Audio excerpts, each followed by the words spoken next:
The first new version of cult video game Prince of Persia in 14 years has been released, called The Lost Crown, and it is the first edition in the series to be fully voiced in Farsi. The franchise draws heavily on Persian mythology and Iranian culture, but until now has always been in English. The developers say they want to depict and respect Persia and Iran. Game fan Sam Mandi-Gohmi said it was brilliant that representation was being taken more seriously. When I saw the tweet announcing Farsi would be a full game audio option for The Lost Crown, I half thought it was a joke, said Mr Mandi-Gohmi, who lives in the UK. I grew up in England to an Iranian father, and often when I was younger we'd play games together, as it wasn't something that was significant in his childhood. I rushed to show my dad it, he laughed and translated alongside in disbelief. Sam said previous games in the series, released in the UK in the 1990s and 2000s, did not have characters who appeared fully Iranian. Now, it's not 2003 anymore and representation in media is a significant consideration for developers. That's brilliant, but there is still basically zero Iranian representation within Western media, he said. Modernizing the game.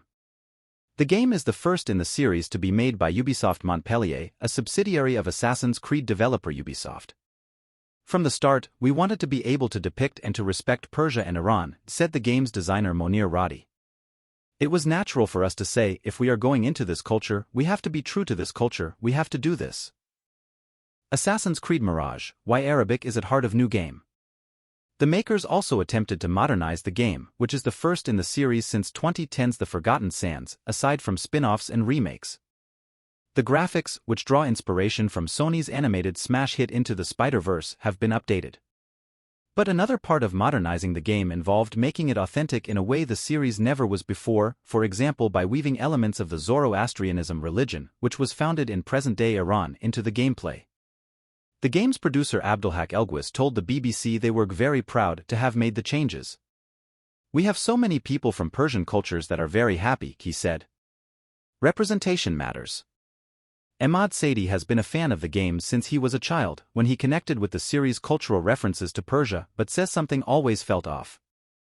Those games were missing a fundamental element of the culture the prince came from, language, he said. My friends and I always had this question that if he's a Persian prince, how come he speaks English or any language except Persian? Isn't that odd? Ahmad said it is a huge step forward to include the language, in part because he felt Iran and Persian culture are underrepresented in today's world. In a world that is saturated with Western culture content, seeing something from other parts of the world feels like a breath of fresh air, especially from a hidden gem like Iran, he said. It feels like we are finally being seen after being ignored for many years. There are many wonderful stories in our culture with massive commercial potential. I hope the entertainment industry recognizes this opportunity and continues to invest in them.